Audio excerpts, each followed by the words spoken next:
Sales Show. I am here today with my co-hosts Jess and Stephen, and we're talking about marketing horror stories and how to prevent one of your own, which is obviously a really important aspect of this. So before we dive into today's topic, let's first do some quick introductions. So over to you, Jess. Hi, yes, so for those of you that may have not seen me before, I make marketing more fun and profitable for my clients. So not only love presenting your brand and love putting your brand out there, but actually getting in front of the right target audience and getting profit from the actions that you're taking. All by knowing exactly what to say and how to say it to get the attention of your target audience. So if you want to know more about how I do that, please drop me a message. I have a short 3-minute video that explains my 6-step process and how I achieve that with my clients. Fabulous. Thank you, Jess. Over to you, Stephen. Good morning, everybody. My name is Stephen Lerman from Chameleon BDS Limited, Outsourced Business Development. So if you're looking to make those appointments, get in front of people, you just don't have the time, the resource, or just don't like picking up the phone, then you can give me a call. That's the one time you can pick up the phone, and I will make all those phone calls for you on your behalf. Thank you. Fabulous. Thank you, Stephen. So I am Una Doyle. I'm a business strategist and coach, and I help people to make more money and have more freedom in terms of their time and to be more focused. I specialize in working with creative business owners, which might be in creative services, in products, all those kinds of things. And I have a session where I can help any established business to uncover at least 50K or more in hidden revenues, or you don't pay a penny. If you want to know how I'm able to do that, send me a message or comment below for my 5-step video. I'll be happy to share that with you. All right, let's dive into today's topic of marketing horror stories. So, Jess, over to you, because this is your kind of should we say specialist subject? I kind of feel like I'm on Mastermind now. You've got 2 minutes starting now. Yes. It's Actually, definitely like something 20, but yeah. it's definitely something I can go on a tangent about. So yeah, I've got plenty of examples that we can chat about today that maybe you might have seen, or and you guys that are watching might have seen or not heard of before, or anything. So if anyone's got any opinions or any experiences as we're chatting away, please let me know. But yeah, I'm going to show you some examples of some marketing horror stories. So basically marketing that's gone wrong. I'm going to say the impact of that, or how that's impacted the business and the company. And then I'm going to share some tips on how you can prevent that yourself and prevent that happening to your business as well. Okay. So let me dive straight in with one that I've talked about before and that I talk about often with my clients.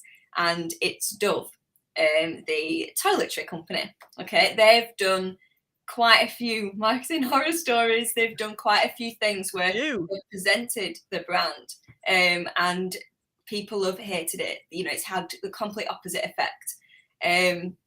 Whether they've triggered racism, whether they've triggered, body imperfections, like all this sort of stuff. The heart is in the right place. We all know Dove. It's such a warming brand. We all know that they want to make us smile. They want to make us feel powerful. They want to make us feel beautiful. But sometimes they've just said it in the wrong way, or said it in a roundabout way where it's caused offense. So there is quite a few. So if you want to know more, then, we can pick up this conversation another time. But I'm going to talk about one in particular. And that was when they launched a new campaign with the shape of the bottles.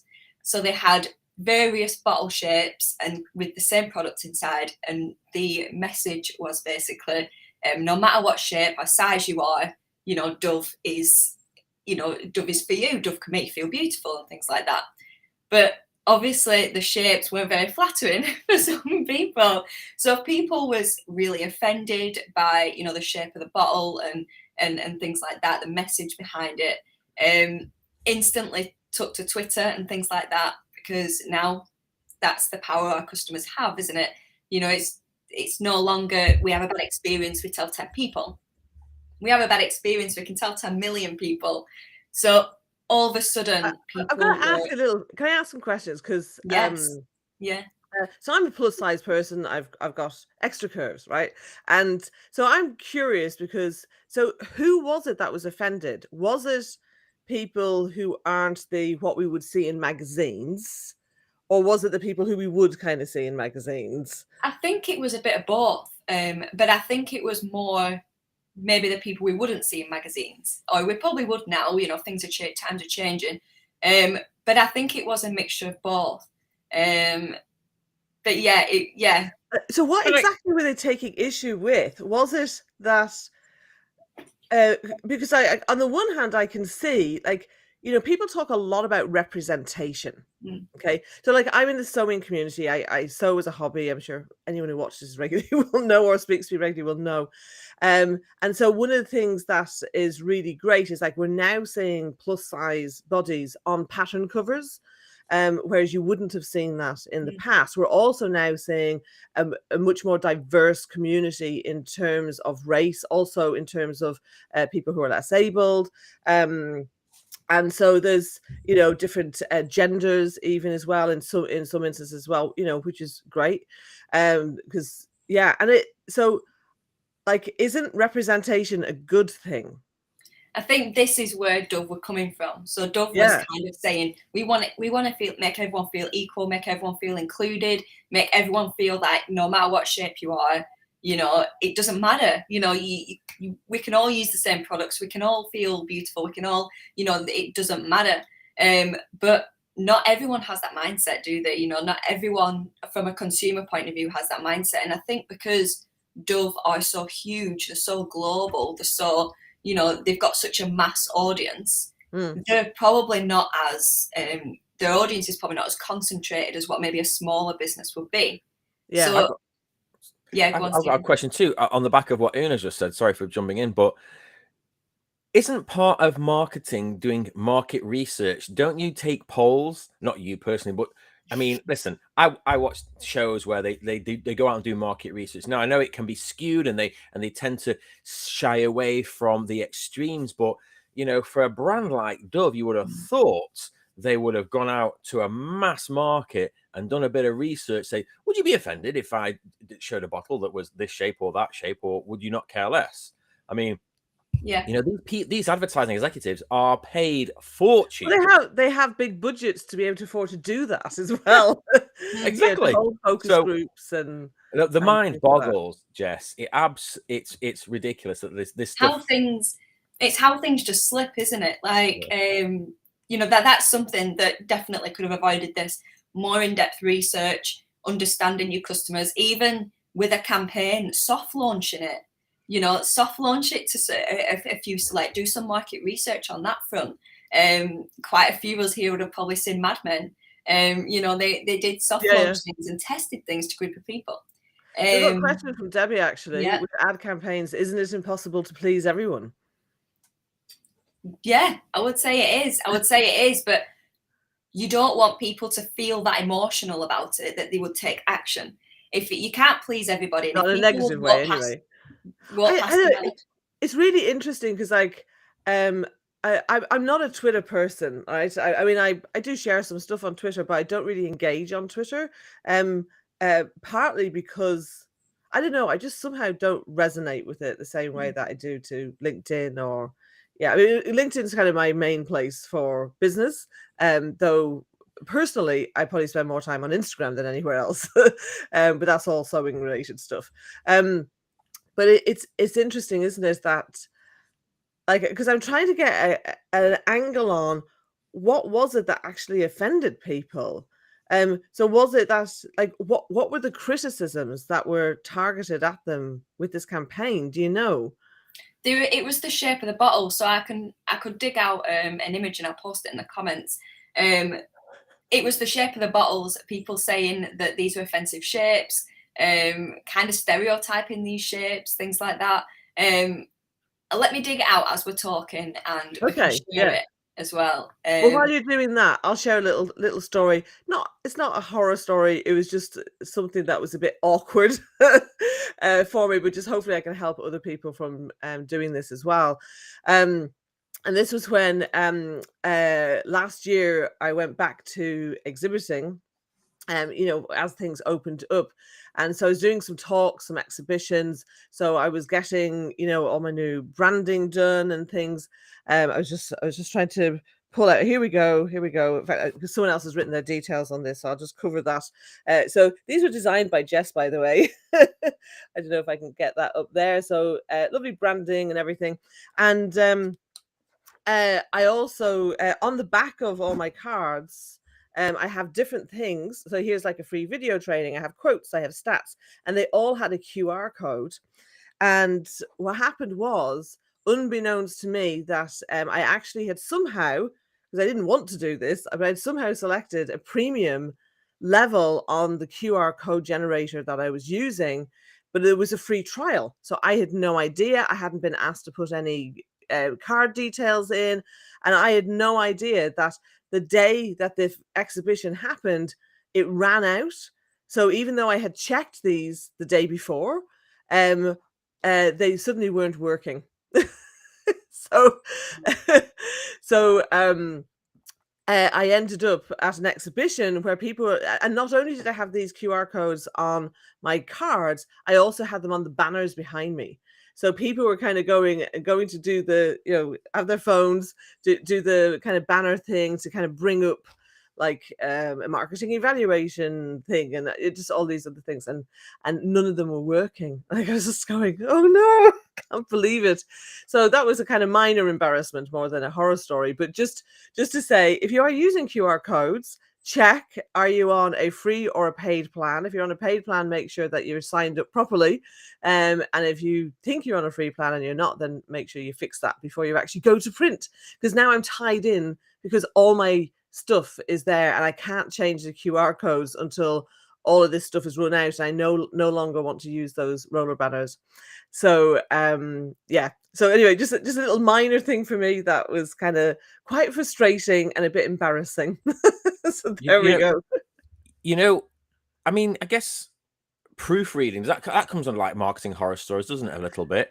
Because yeah, but I had checked. No, I'm not talking about you. I'm talking because I talk about something that I've seen. So I used to, where I used to live, I used to drive past this shop every day, and it was like a Home Bargains type B&M type knockoff store, and it says, "Nobody can beat our prices," but it didn't say nobody. It said nobody. 2 words, nobody. And the amount of people that drive past this shop every day, I'm thinking, and that irks me. And it's got nothing to do with me. It frustrates me that people don't proofread. And I got an even better one. There was a pub. I used to drive past this pub every day, and it was called the Chapel Field Inn, and the street cross road was called Chapel Field Road, Chapel.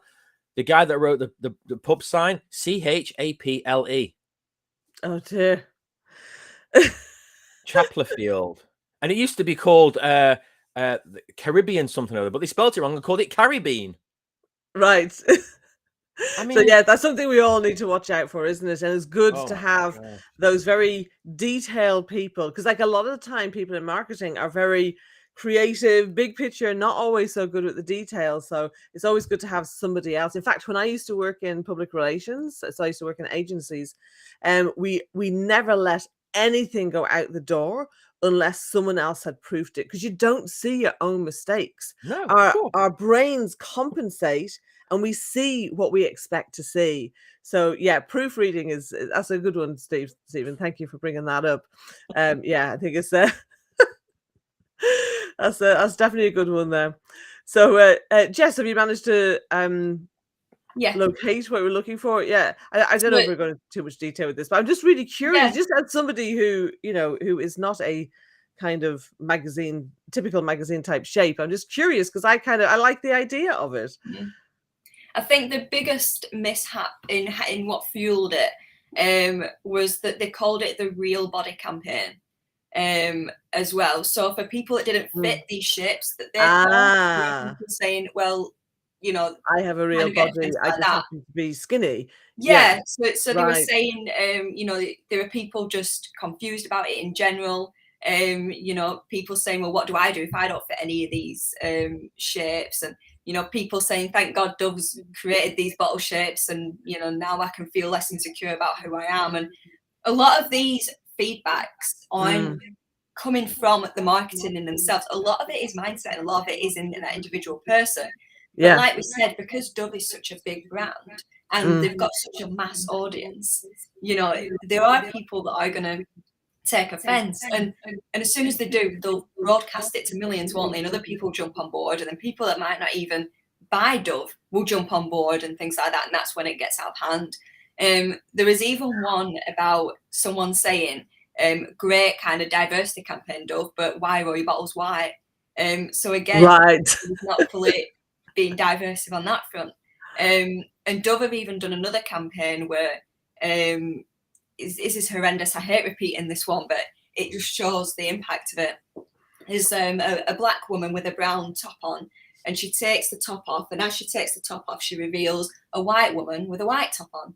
And I don't 100% know what their message behind that was, but as someone glancing on that or looking in on that, that is hugely racist to say, you know, use Dove and kind of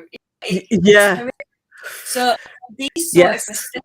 That one I can instantly see. Oh my gosh, I suppose I could see that if they didn't have a full range and they only had the kind of not normally represented in magazines type figures, I could see that would be offensive to people who weren't that. But it's interesting, and it's interesting because I was, in thinking about our topic for today, one of the things that occurred to me that I really don't want to happen is a lot of the time when I'm working with my clients, I'm actually saying to them, I want your positioning and your offers to be so compelling that they will repel the wrong people. And I think there's a balance between the kind of horror stories you're talking about and actually taking a stand for what you believe in, for who you're serving, for, what problem you're solving. That might not be everybody's cup of tea. Because like Debbie was saying earlier, of course, it's impossible to please everybody. And in fact, Seth Godin has a quote, at least I think it was him. It was either him or James Clear. I'll look it up. But it's basically along the lines of, stop trying to cater. I'm going to look up now. Stop trying to cater to the masses. Kind of create for the few people who care. Not kind of just everybody. So I'll have a look at that, but carry on. Well, whilst you look at that, I'll bring up some other examples, because a lot of the takeaways can kind of relate. So it's good for us to get a bigger picture of other examples of a similar sort of thing. So HSBC, they launched a new campaign. They launched a new brand in 2009. They spent millions of dollars on this brand. And a new strap line, which the new strap line was assume nothing, it was assume nothing. So when that was translated in different languages to different things. So some countries it meant do nothing. Little things like that. There's been plenty of other examples of that, but a quick example of, again, just translating, make sure the context is right. And things like that. And again, they had to pull that out, and they had to change the strap line and change a lot of things. And they lost tens of millions of dollars doing that. Another example, Pepsi. So Pepsi did an advert back in 2017. So it wasn't that long ago, really. Well, I think 2017 is a few years ago. It's probably a bit longer ago now, isn't it? Yeah. But one of their ads was, I think it was a famous model. I don't really know who she is myself. But in the ad, there's a group of people rioting and protesting. And the woman has a Pepsi, and she walks over to the cop and she says, here, peace offering, if you will. The cop drinks the Pepsi, and he's like, wait, you're all friends now. But that whole came about making, people got really offended by that, thinking, well, you're portraying protesting as a big party. People were saying, say that their fathers and fathers' fathers have protested in the past, especially with racism and things like that, because we had the Black Lives Matter campaign, didn't we? And people were saying, if only we had a can of Pepsi, thanks a lot, Pepsi. This is really downplaying world issues that are going on. Yeah. It was Kendall Jenner. And I read about that, and I was going to mention it. It's it's not funny, but they're trying to make out that Pepsi can unify cultures and everything, and it was a Black Lives Matter rally. It's terrible. Epic It's just fail. things that it's so you can tell it's so easy to get carried away, isn't it? Like you sat in a room like with the direct people in your business, or even yourself if you're a small business, and you think, oh my god, yeah, this is a great idea, let's go with it. Or we can bring this in, we can bring that in. If you're the likes of Pepsi, you'll spend millions of dollars doing it.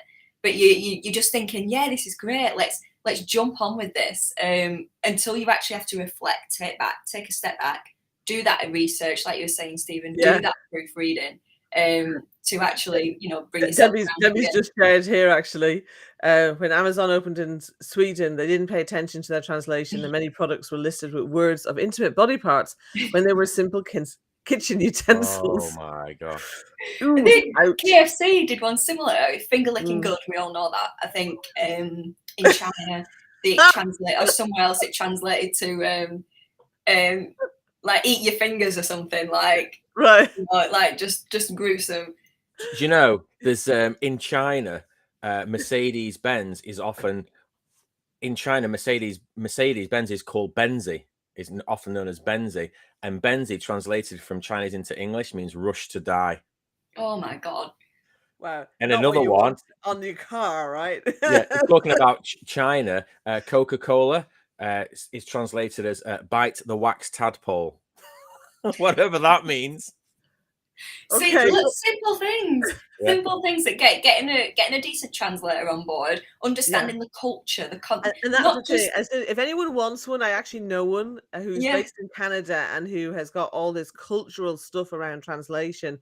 That you can't just go to Fiverr and get someone to translate things. Like you need to make sure that they're translated and then they're translated back by someone who's a native speaker and things, to get that real context as well. And that's the thing, like, these larger companies, they have the budgets to be doing this kind of thing, so yeah. It's just getting carried away, isn't it? And I think that point touches it's well on, thing, isn't it? Yeah. They're isolated and they're not kind of going out and I'm trying to remember who it was. There was it was some company I read about, and they always ran their ideas past the cleaning crew, because the cleaning crew were like, weren't, they were kind of staff but not involved. So they had absolutely no idea, and they would be brutally honest. And so they would do things like that before they'd even go and get focus groups. I think that's a great idea, because even people like cleaners and staff, staff members like that within companies do get overlooked, and they are part of the brand as well. They are part of the brand. I know the cleaning, which is such an important part, but when customers come into your offices, when clients come into your office, that environment is there. Your cleaners have done that. So everyone within your company is part of your brand. So bringing them in on that, and totally, they're not in those marketing meetings. Yeah, exactly. And also, they were specifically being asked, well, what do you think of this? Be honest. I think if you're on the marketing team, there might be a temptation to say what the boss wants to hear. So I think and that's why you want independent people, isn't it, to give feedback, so that so that you actually get to you get those other inputs. So some of my clients have marketing departments, marketing teams, marketing managers, marketing directors in-house.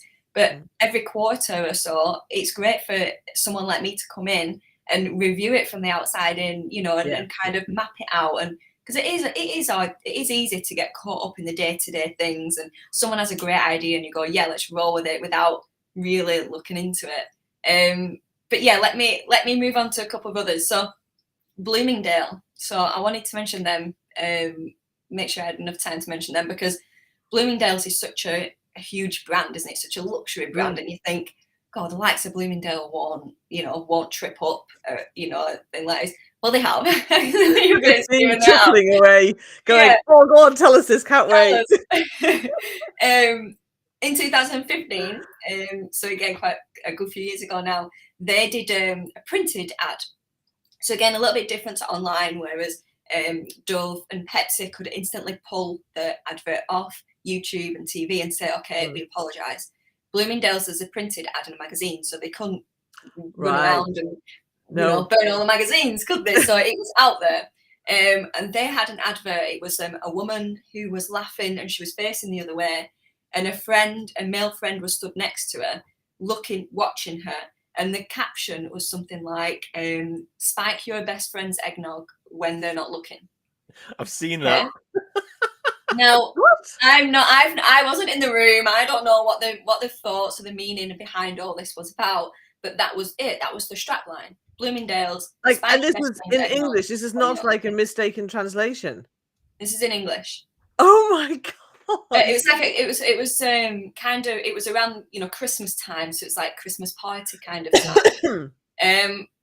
Obviously, for obvious reasons, huge backlash Wow. came about that. Yeah, absolutely. They spent probably millions printing this ad, getting the models in, getting all the marketing people in, and something as small as that one sentence, it was How only could tiny. nobody on the go, paper. wait a minute, I don't think this is a good idea.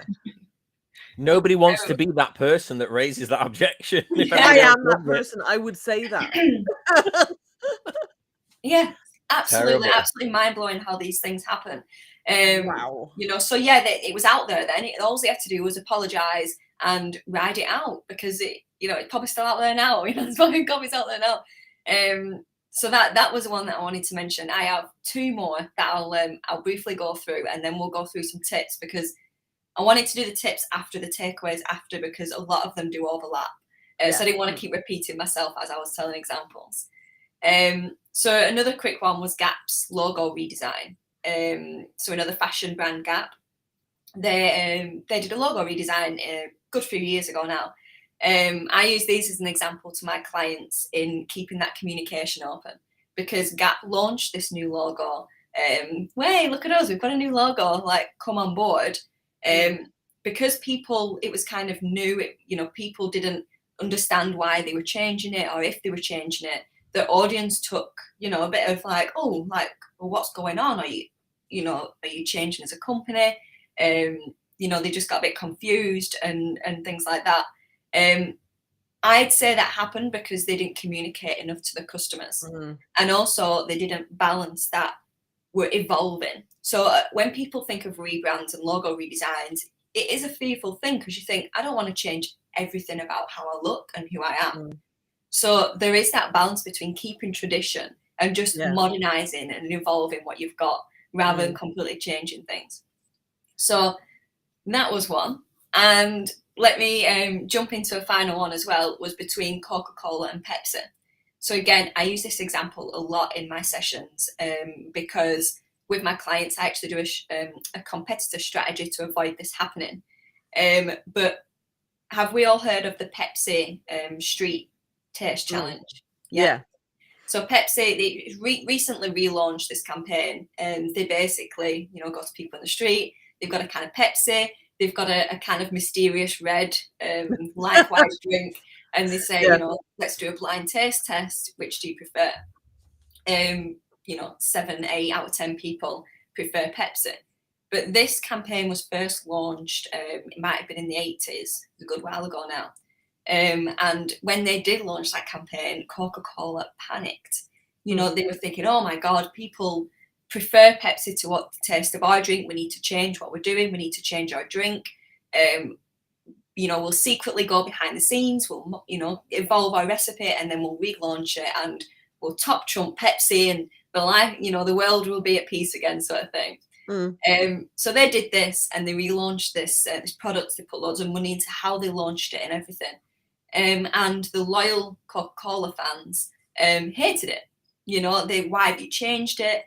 Your brand means so much. The brand meant so much to people sentimentally back then, because Coca-Cola was with us through the war. It meant a lot to a lot of families and a lot of people. So there was, why have you changed the recipe? Why have you changed it all? Now that'd be all over Twitter, and millions of people would be talking about it. Back then, obviously, we didn't have Twitter. So people actually rioted, and there was actually protests in the streets, riots in the streets. When I was researching this in more detail, I was watching videos of people with signs in the street, like, I can't remember what they were said, but you can make angry people with big signs in the streets. there are news crews, look what's going on. And there's people in the background pouring Coca-Cola down the drain. Why have you changed things? Like this, the reaction was just huge. So obviously Coca-Cola was like, okay, we've made a huge mistake. We'll pull all this off and we'll come back with our original Coca-Cola. It's just how you remember. We're still here. We've got our original drink. We're really sorry. And they've had to build back up their brand reputation. Now that can be easily avoided by knowing how you're going to react to competition. So there's a lot of challenger brands out there, like Pepsi. There's a lot of brands that would say, we are better than X because of Y. And they're not scared of saying that. But you've got to know, as part of your brand, are you a challenger brand? Or do you ignore that? You don't react to it impulsively. You just bring your values out. So you've got to know where you stand and how you react to things like that to avoid that. Yeah, that's such a great point, because the thing is, they weren't looking at their customers, they were looking at their competitors. I kind of always say, well, keep an eye on what the competition's doing, but your focus has got to be on your customers. Yeah. Like, it's not about ignoring your competitors. You got to know what's going on in the industry for sure. But if you focus on serving your customers better and you keep doing that over and over again, then that's kind of where you need to be to have a successful business.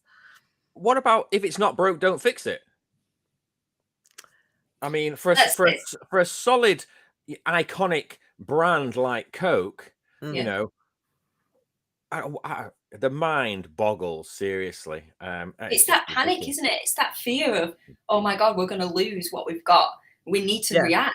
But like you said, it's not about, we've talked about this on past lives as well. So we've talked about it on the price, don't compete on price kind of live. So I'll dig that out and put a link to that in the comments as well. But, we've talked about, you can wait when you're focusing too much on your competition and you're thinking, oh my God, they've done a 10% discount. They've done buy one, get one free. I need to do it as well. That's being reactive to your competition. And exactly. Yeah. We won't thrive doing that. So that was a great example of that. Yeah. Fabulous. Thank you. So let's focus on some tips. Yeah. What is it that people need to do or not do? So I've got 5.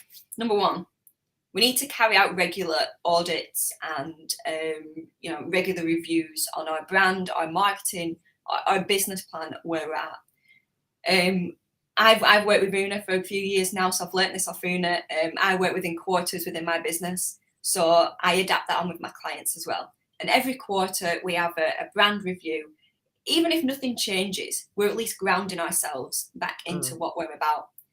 A lot of businesses that I've spoken to, I've talked about, what I do and the kind of impact that I can make.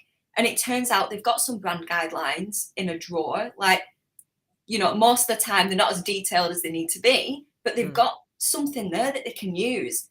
It's just they don't check in and review what they've got.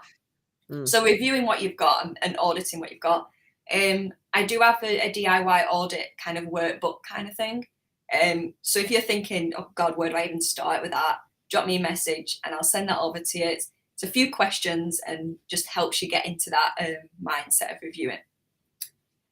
The other one is always be prepared or open-minded to refine and change any marketing strategy, marketing plan, marketing message.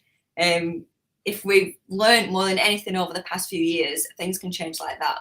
And instantly, cultures change, priorities change, everything changes. So instead of just rolling with what we were going to roll with 6 months ago, we need to readapt with what's going on, what's present for our target audience and customers. That kind of goes into number 3, really understanding your target audience. So when we were talking about, we brought it up about, you might have to remind me as I'm speaking, but not going into enough research. So really just scratching the surface with what we need to know.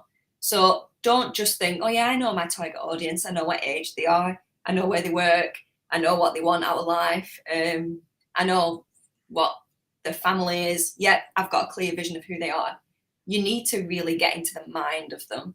We need to know what makes them tick, what challenges them, what they're thinking about every day. We need to be in that mindset with them, so then we can show them our solution and show them the value of what we offer. So again, we've done a live about this, questions to ask about your target audience that you wouldn't have known to ask. So again, after the live, I'll dig that out and I'll put that in the comments. So really kind of digging into the mindset and the emotion of your target audience. What are we on there? Are we on number 4 now? Yeah. So keep tabs on your products, your service, you know, what do people like? So it's one of the questions in the review is what's your best-selling product? Is that the products that you talk about the most? Is that the product that you focus your business around? You know, what is it that people are buying off you and why? You know, so you can angle that in as well. Number 5, I want to show you what you specifically need to audit for your brand. So you need to audit your purpose, your values, your vision, target audience, your offering, buying process, and personality. So you can tell all these sort of things within your brand that you might not realize are part of your brand. They're the sort of things that you need to review to, you know, to succeed and make sure you prevent any of these happening to you. I prevent someone like us talking about this and your brand them. Absolutely. And let's just add a bonus one that we talked about earlier, which is proofreading.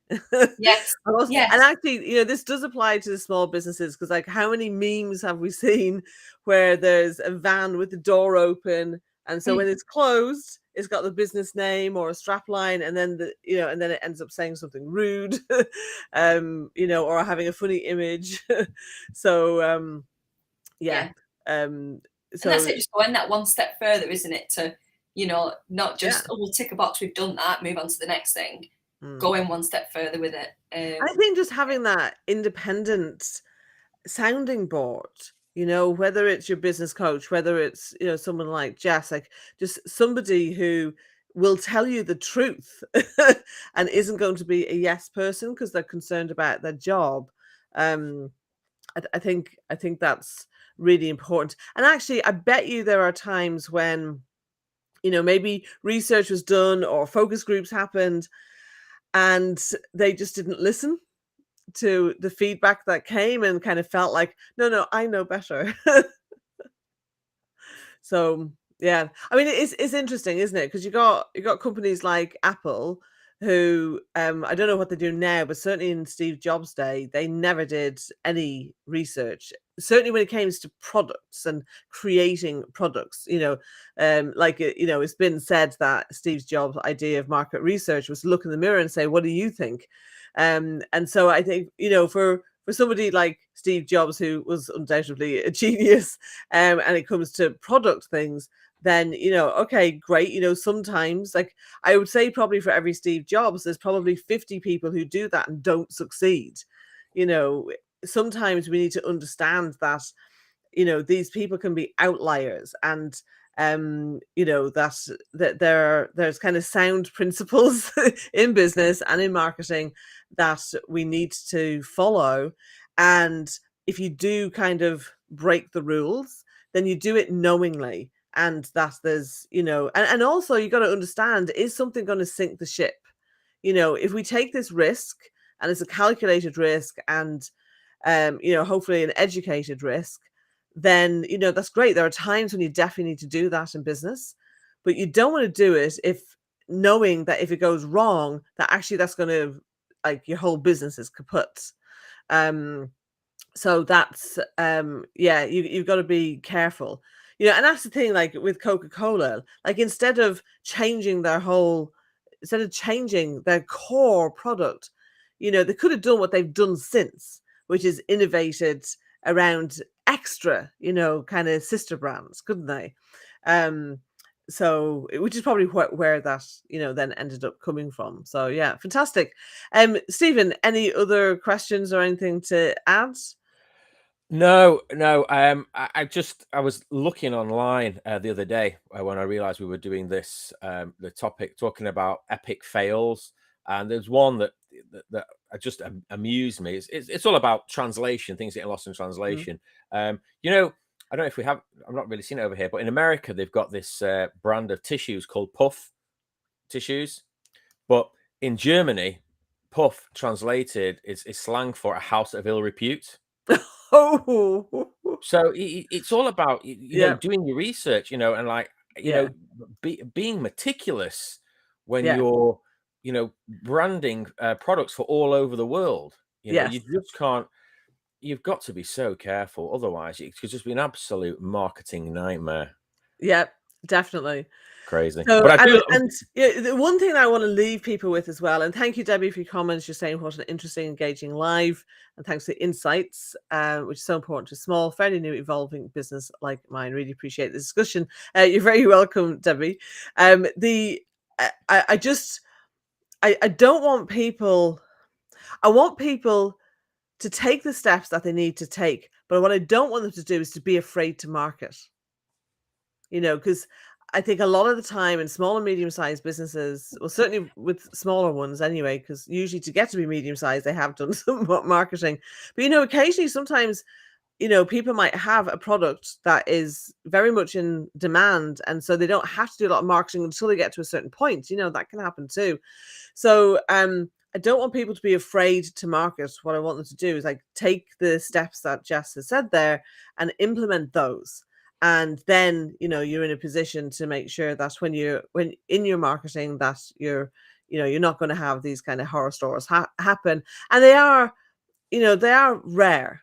I mean, it's important to be aware of them and to take those steps and to consider your marketing and what impact it might have, particularly if you are like with Dove, kind of, their messaging is, is quite different than other kind of toiletry, kind of cosmetic type brands. So and I would always be looking for people to have something to stand out. But yeah, it's just that it's balancing that with, let's just take some steps, get some external guidance, make sure that, you do your research and, just consider things, and get expert help where you need it. I think that's what I would want to leave people with. I don't want them kind of watching something like this and going, "Oh, I don't want to put myself out there because then this is going to happen to me." It's like, no, the chances are it's not. So, Yeah. Jess, what would you like to say in wrapping up? I completely agree with that, and it's making it fun, isn't it? Making it fun and profitable, without the risk of these sort of things happening. And keep checking in with what we've talked about. Talking to someone like Una, me, Stephen, making it fun but profitable, because that's what we're all here. Money makes the world turn around. By knowing exactly what to say, how to say it, and we don't get caught up in what we think or presume or assume of our customers. Yeah. We know what's going to work, and we're proud to say the message. So yeah, it can be done and it can be easy. So reach out to one of us if that's something that you are worried about after this chat. Absolutely. Well, thank you, Jess. Those have been some excellent and entertaining examples. And thank you, Stephen, for yours as well. We'll be back here same time next week. In the meantime, have a fantastic week. We'll say bye for now. Bye-bye.